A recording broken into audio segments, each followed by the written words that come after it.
아브라함이라는 제목으로 같이 말씀을 나누겠습니다. 히브리서 11장에 나오는 믿음의 사람들에 대해서 말할 때 가장 많은 분량을 할애하고 있는 인물은 바로 오늘 본문의 아브라함입니다. 사실 이제 아브라함에 대한 내용이 8절부터 19절까지 나와 있습니다. 11절이 아브라함의 믿음을 설명합니다. 중간에 사라의 믿음에 대한 설명이 잠깐 들어가 있겠지만 전체적으로는 아브라함에 대한 내용입니다. 믿음의 조상이라는 그의 별칭처럼 아브라함의 믿음은 모든 믿는 자들의 본이 되어야 하는 부분이 굉장히 많이 있기 때문에 그렇고 또 기준이 되기 때문에 그렇습니다. 그래서 이 아브라함에 대한 내용만 살펴봐도 굉장히 시간이 많이 걸려 오늘은 앞부분만 살펴보려고 합니다. 나머지 19절까지 내용인데 숙제입니다. 숙제로 집에 가서 묵상을 해보시기 바랍니다. 이 아브라함의 믿음을 오늘은 두 가지로 오늘 본문 말씀 8절에서 10절까지 말씀을 통해서 살펴보기를 원합니다. 첫 번째, 아브라함의 믿음은 순종의 믿음이었다고 오늘 본문은 말씀하고 있습니다. 이것이야말로 많은 사람들이 이성적으로 납득하지 못하는 부분입니다. 왜냐하면 하나님의 말씀이 우리가 생각하기에도 정말 그래야 된다라는 합리적인 생각이 들면은 그렇게 하기가 쉽죠. 때로는 어려워도 그렇게 할 수 있습니다. 하지만 때로는 하나님의 말씀은 우리의 이성과 합리로는 받아들이기 어려운 부분이 분명히 있습니다. 오늘 아브라함의 이야기에 앞서 언급된 믿음의 사람, 어제 봤던 믿음의 사람, 맨 마지막 사람 누구죠? 노아입니다. 노아도 사실은 아직 보지 못한 일에 대한 경고를 받고 또 하나님의 말씀에 순종하기를 요구받았고 그 순종을 통해서 생명을 구원받고 그의 가정이 다 구원을 받았습니다. 그러나 노아에게 주어진 하나님의 말씀과 경고는요, 아브라함에 비해서 더 명확했어요. 뭐냐면 이제 하나님께서 물로 심판하실 것이니까 넌 뭐 하라는 겁니까? 방주를 지으라. 그러니까 명확한 거예요. 뭘 하라는 게, 언제 뭐 이렇게 어떻게 된다 이렇게 구체적인 얘기를 하지 않아도 이 노아에게 주어진 명령은요, 물로 심판이 올 것이니까 너는 방주를 준비해라. 방주를 심지어는 어떻게 지어야 될지 설계도까지 하나님이 허락을 해주십니다. 그러니까 굉장히 순종의 내용이 구체적인 내용입니다. 그러나 아브라함에게 주어진 명령은요, 구체적이지 않습니다. 뭐냐면 그냥 떠나라 합니다. 내가 너한테 앞으로 지시할 거다. 어디로 가야 될지 내가 지시할 건데 우선은 지금 떠나라는 거예요. 어디로 가야 될지도 모릅니다. 근데 우선 떠나라고 얘기하는 거죠. 창세기 12장 1절 말씀을 보면 이렇게 말합니다. 여호와께서 아브라함에게 이르시되 너는 너의 고향과 친척과 아버지의 집을 떠나 내가 내게 보여줄 땅으로 가라. 고향을 떠나서 내가 앞으로 너에게 보여줄 땅이 있으니 그곳을 향해서 가라고 말씀하십니다. 운전을 하고 출발을 하는데 목적지가 없이 출발부터 하라는 거예요. 우선 그냥 출발해라. 어디로 가는데요? 그러니까 우선 가라고 이제 그렇게 얘기를 하는 거죠. 오늘 히브리서 본문에서는 그것을 무엇이라고 얘기하냐면 8절에 보니까 갈 바를 알지 못하고 나아갔다라고 말하고 있습니다. 목적지를 알려주고 저기까지 가라고 해도 갈까 말까예요. 그런데 알려주지도 않고 가라고 합니다. 우선 가라고 하는 거죠. 우선 네가 있는 그 자리부터 떠나라고 말씀하는 것입니다. 여러분, 쉽지 않은 거죠. 직장을 이직할 때도 내가 갈 직장을 이미 다 해놓고 그만둬야지. 그만두고 나서 뭐 이제부터 직장 구하면은 뭐 이게 언제 될지 어떻게 알아요? 쉽지 않은 겁니다. 당시는요, 더 어려운 일이었어요. 고향을 떠난다는 것은요, 목숨을 거는 일이었습니다. 죽음을 각오하는 일이었습니다. 지금처럼 경찰이 있거나 군인이 있거나 나를 보호해 줄 수 있는 어떤 수단과 공권력이 존재하지 않는 시대입니다. 어느 날 누가 덮쳐서 날 죽여도요, 책임을 물을 수가 없어요. 그런 시대입니다. 그렇기 때문에 사람들은 집단을 이루고 마을을 이루면서 서로 이제 시족 공동체죠. 누구누구네 그 가문 사람들이 다 그 동네에 모여 사는 거예요. 그래서 서로가 서로를 지켜주면서 부락을 형성하고 공동체를 형성해서 외부 사람이 침입해 들어오는 것을 서로 막아주고 지켜주는 그런 공동체로서의 삶을 살았습니다. 근데 그 고대에 아브라함이 자기 동네를 떠나는데 어디 갈지도 몰라요. 누가 자기를 보호해 주는 사람도 없습니다. 근데 우선 떠나는 거예요. 여러분, 이것이 쉽지 않은 일이라는 거죠. 만약에 아브라함이 총각이고 자기 혼자만 떠난다면 어떻게 보면 이건 모험을 할 수도 있는 일인지도 모릅니다.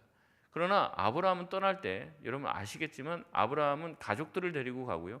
자기 부모님도 모시고 가고 심지어 자기 사촌까지 데리고 갑니다. 그 인구가 꽤 됐다는 거죠. 한 5, 60명 정도 되는. 그러니까 어떻게 보면 굉장히 많은 사람들의 목숨을 담보로 해서 지금 이 말씀에 대한 순종을 하는 것이라는 거예요. 혼자서 모험이면 가능하겠죠. 그러나 가족을 데리고 모험을 감행하고 목숨을 건다는 것은 쉽지 않은 겁니다. 대단한 결단을 하는 거예요. 고민이 필요한 일이었습니다. 게다가 아브라함의 나이는 적은 나이가 아니었어요. 75세였습니다. 새로운 인생을 시작하고 새로운 곳에 개척을 하기에는 조금 나이가 있는 거죠.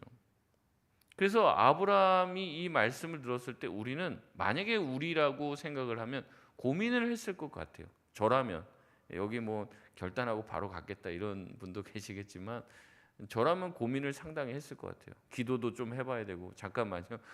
하나님 잠깐만요. 기도 좀 해보고요. 뭐 이런 식의 태도를 보였을 거라는 거죠.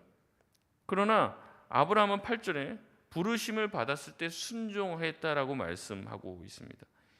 이 원어로 보면요, 부르심을 받았을 때 즉각 순종한 것으로 표현하고 있습니다. 이게 한글 성경에는 잘 나와 있지 않은데 부르심을 받았을 때에 즉각 순종하여라고 하는 것이죠.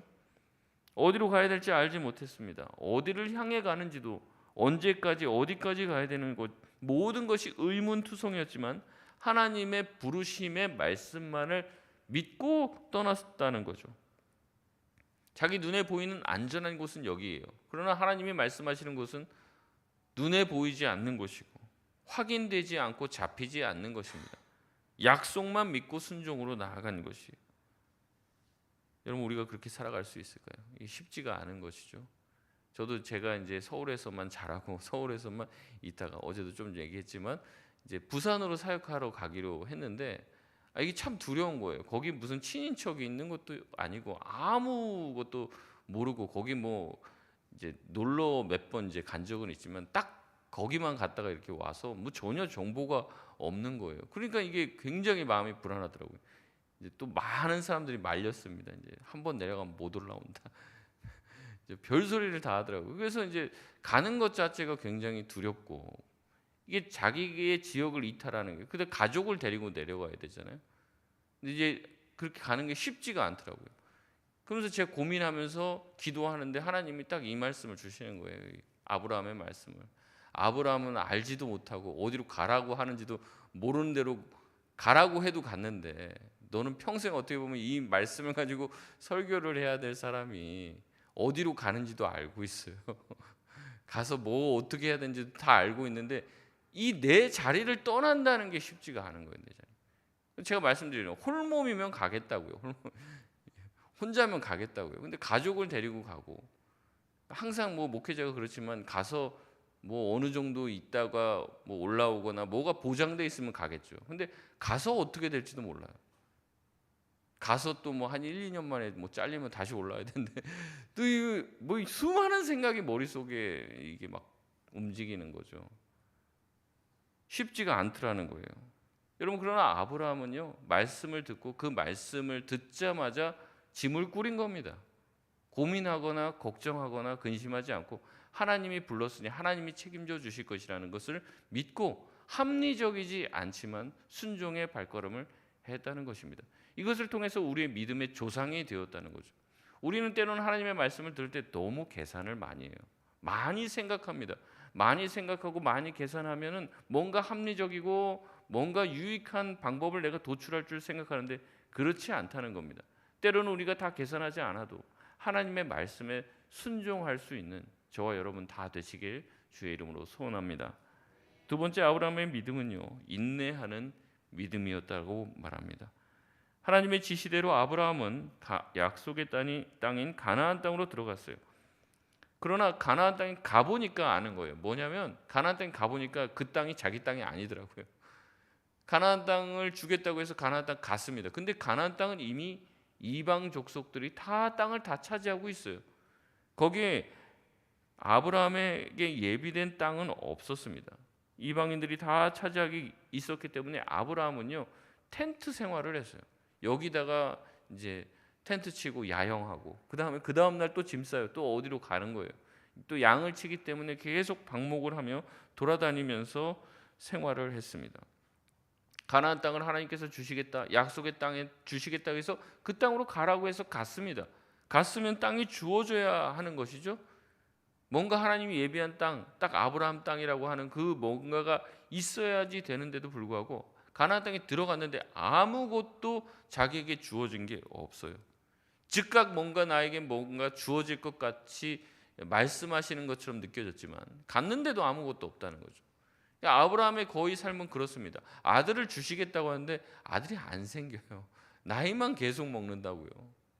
이게 1, 2년이 아닙니다. 평생을 계속 그렇게 살아가는 거예요. 아브라함은 자기의 삶의 여러 가지 일들을 통해서 자기의 땅을 얻으려고 노력했지만 한 뼘의 땅도 얻지 못합니다. 여기저기 떠도는 나그네 생을 평생을 살아갑니다. 그래서 약속의 땅에 왔지만 약속의 땅을 얻지를 못해요. 하나님이 주시지를 않는다는 거예요. 그래서 계속 거기서 거류민처럼 삽니다. 땅의 터를 잡지 못하고 이곳저곳을 떠돌았습니다. 이것이 오늘 9절 말씀에 그가 약속의 땅에서 거류하여 동일한 약속을 받았지만은 그 땅에서 정착하지를 못했다는 것을 말씀하는 거예요. 하나님께서 땅을 주겠다고 약속하셨죠. 그래서 내가 너에게 지시할 땅으로 가라라고 얘기했으면 거기 가면 그 땅을 주셔야 되잖아요. 근데 안 주십니다. 그래서 계속 그 땅에서 떠도는 거예요. 이방인으로. 심지어 자기 아내인 사라가 죽었을 때도 매장할 땅이 없었습니다. 그래서 그 매장할 땅을 돈 주고 사요. 딱 거기만 겨우 삽니다. 그럼에도 아브라함은 어땠습니까? 하나님이 자기에게 땅을 주시겠다는 약속을 믿었습니다. 그리고 인내했어요. 근데 나중에 결론을 아시겠지만요. 아브라함이 사는 동안 그 땅을 받지 못합니다. 하나님이 주시겠다고 약속하셨는데 그 땅을 못 받는다고요. 그런데도 끝까지 인내했습니다. 늘 텐트 생활을 했어요. 장막에서 생활했다는 거죠. 이삭과 야곱이 함께 더불어 살았다라고 오늘 본문은 말합니다. 이 장막이라는 말이 우리도 이사 가거나 그러면 새로운 장막을 주셨다라고 얘기하는데 이 장막은 아파트랑은 다릅니다. 야영 좋아하고 이렇게 캠핑 좋아하시는 분 계시는지 모르겠지만요. 이 캠핑이 재밌기도 하지만 아주 위험해요. 아주.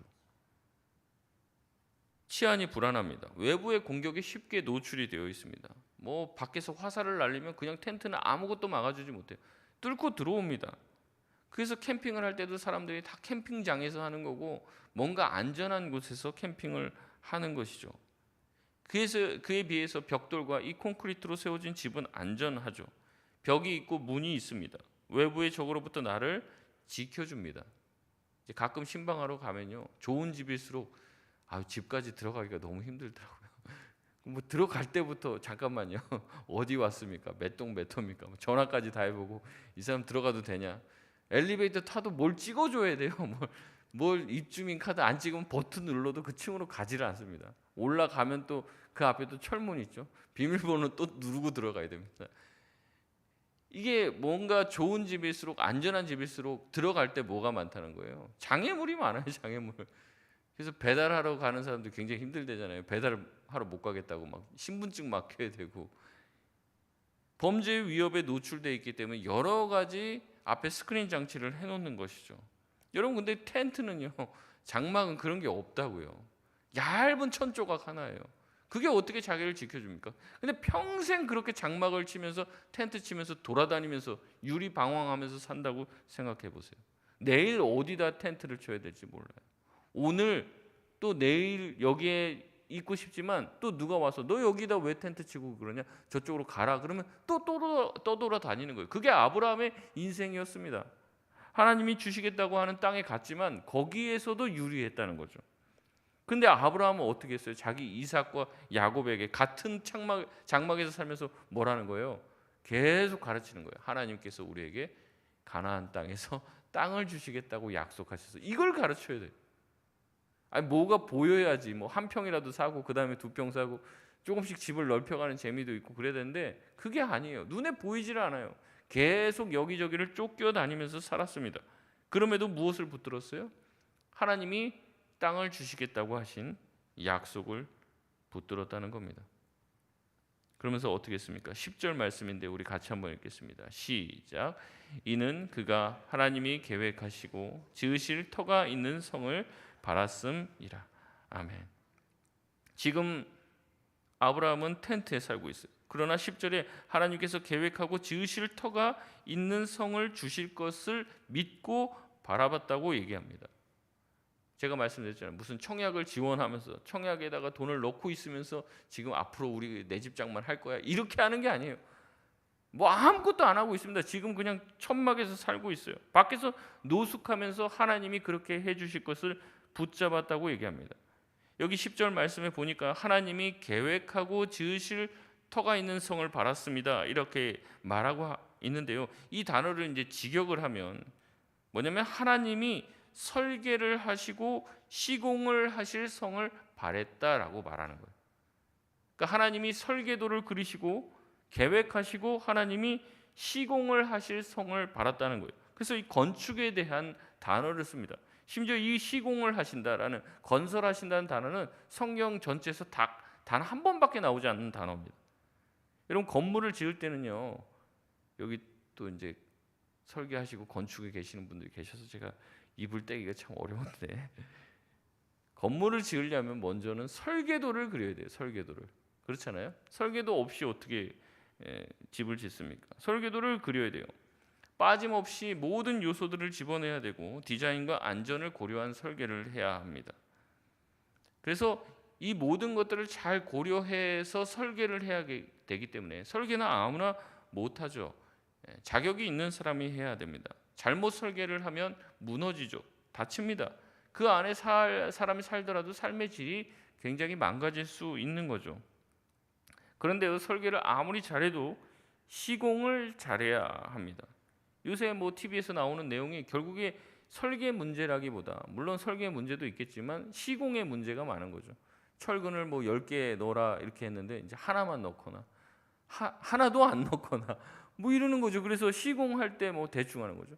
뭐 그렇잖아요. 뭐 이렇게 비가 오고 막 폭우가 내리면 거기다가 뭐 콘크리트 타설을 하면 안 되는데 이제 시간이 없으니까 빨리빨리 그 공사 일정을 맞춰야 되니까 폭우가 오든 뭐가 오든 그냥 막 그 콘크리트를 들어붙는 거죠. 그 시공을 그렇게 하는 거예요. 그러니까 나중에 문제가 생기는 건 아닙니까? 무너지고 휘고 기울어지고 뭐 난리가 나는 거죠. 그래서 설계를 잘해도 시공이 엉망이면 건물은 제대로 서지 못합니다. 여러분 거꾸로도 마찬가지예요.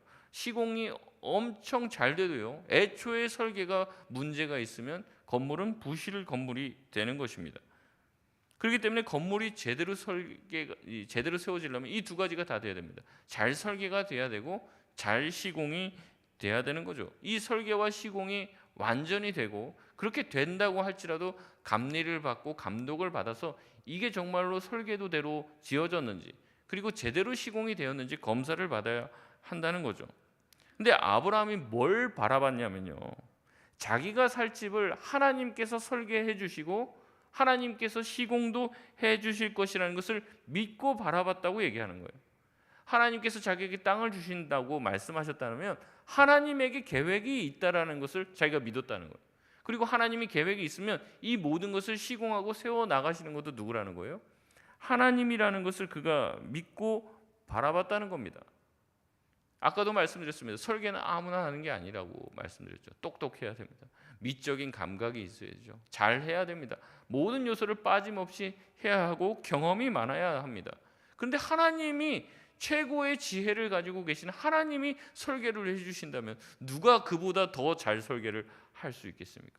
설계를 멋지게 했어요. 그러나 그것을 지어나가는 그 시공사가 문제인데 하나님이 시공을 해주시겠다는 거예요. 모든 능력과 모든 재료를 가지고 계신 하나님이 세워주시겠다고 하면 이것처럼 튼튼하고 안전하고 아름다운 건물이 어디 있겠습니까? 아브라함은 그런 집에서 자기가 살 것을 기대했다는 겁니다.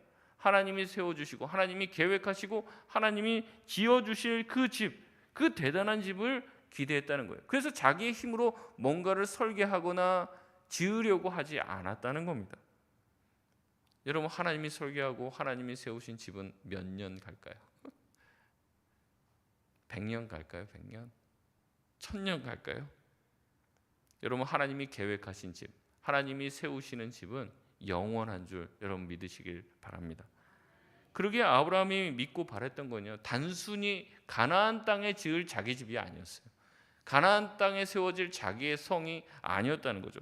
자기를 통해서 하나님께서 말씀하신 그 꿈, 내 자손이 하늘의 별과 같이 바다의 모래알 같이 많게 하겠다는 것은요, 단순히 자식 많이 낳게 만들겠다는 것이 아님을 알고 있었습니다. 하나님께서 나를 통해서 내가 다 구체적으로 알지는 못하지만 엄청나고 위대한 하나님의 나라를 이루려고 하는 소망을 나를 향해 가지고 계시구나, 이것을 알고 있었다는 거죠. 나를 통해서 세워질 하나님의 집, 하나님의 도성, 하나님의 나라는 내가 내 힘으로 세우는 것이 아니라 하나님이 계획하시고 하나님이 건설하시고 하나님이 시공하시고 감독하시는 그 집이 될 것이라는 것을 기억하고, 지금 남의 땅에서 텐트 치고 살면서도 그것을 바라보며 인내하며 살았다는 거예요. 노숙하는 처지인 아브라함은요, 자기와 같은 미약한 존재를 통해서도 하나님은 일하실 수 있다는 것을 믿었습니다.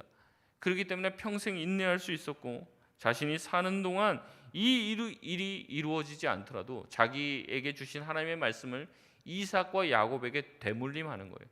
늘 가르치는 거예요. 우리가 지금 이렇게 살고 있지만 하나님이 나와 너희들을 향한 꿈은 원대하고 그 모든 것은 하나님의 계획 가운데 있고 하나님이 이루실 것이야. 누군가는 아브라함의 순종을 바라보며 어리석다, 어리석어도 저렇게 어리석을 수가 있을까, 집 나가면 고생이라고 했습니다. 그냥 고향에 있지, 왜 나와갖고, 왜 저기서 그냥 정착해서 잘 살고 있었는데 왜 나와서 그냥 텐트 치고 그냥 돌아다니면서 노숙하면서 저렇게 사냐, 평생을 거류민으로 사냐, 네가 믿은 하나님이 너에게 해준 게 뭐가 있냐, 네가 그 하나님의 약속 그거 진짜 맞냐, 이런 의심을 숱하게 받아가면서도 하나님의 약속을 믿고 살아서 결국 아브라함은 믿음의 조상이라고 하는, 믿음의 아버지라고 하는 반열에 오를 수 있게 되었다는 겁니다. 여러분, 우리 또한 마찬가지예요. 하나님의 말씀이 다 이해하기 어렵고 때로는 순종하기 어려운, 납득되지 않는 일들이 많이 있다는 거죠. 그럼에도 하나님의 약속이라고 했을 때 여러분 그 약속을 붙들고 순종할 수 있는 저와 여러분 되시길 주의 이름으로 소원합니다. 믿었다면요, 단시간에 이루어지지 않더라도 실망하지 마세요. 하나님의 계획이 있습니다. 하나님의 큰 그림이 있다는 것을 여러분 아시길 바라요. 끝까지 인내하시길 바랍니다. 적당히 인내하고 안 되네 그리고 덮어버리지 마세요. 하나님은 약속하시면 반드시 그 약속을 이루시는 분입니다. 하나님은 설계도를 펼치고 그 설계를 했다면 그것을 하나님의 능력으로 시공하시는 분입니다. 우리는 짓다가 돈 없어서 돈 떨어지고 자재값 올라가고 짓다 말고 그러겠지만, 그러다 망하기도 하겠지만 하나님은 자신의 집을 반드시 지어내시는 분이십니다. 약속을 하시고 반드시 성취하시는 분입니다. 예레미야 33장 2절에서 3절 말씀을 보면 이렇게 말합니다. 이를 행하시는 여호와, 그것을 만들며 성취하시는 여호와, 그의 이름을 여호와라 하는 이가 이와 같이 이르시도다. 3절 같이 한번 읽겠습니다. 시작. 너는 내게 부르짖으라. 내가 내게 응답하겠고 내가 알지 못하는 크고 비밀한 일을 내게 보이리라. 아멘. 쉬운 성경은 이 부분을 이렇게 번역합니다. 이를 계획하는 여호와, 계획한 것을 성취하시는 여호와.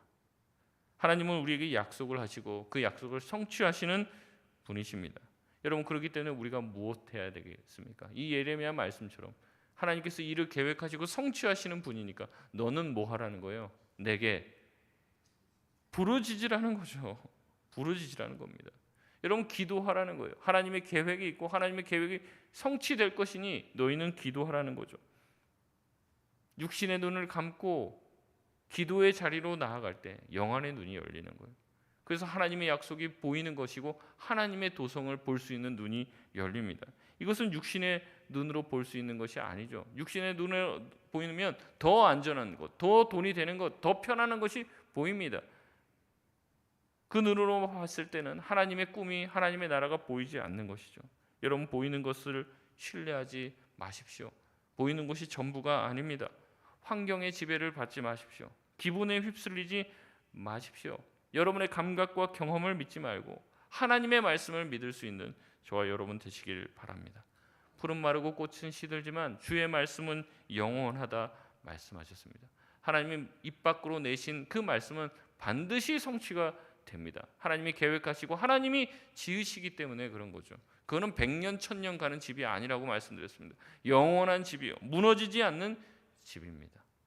말씀을 맺겠습니다. 아브라함의 순종과 믿음의 인내를 바라보며 우리의 믿음을 좀 돌아봤으면 좋겠어요.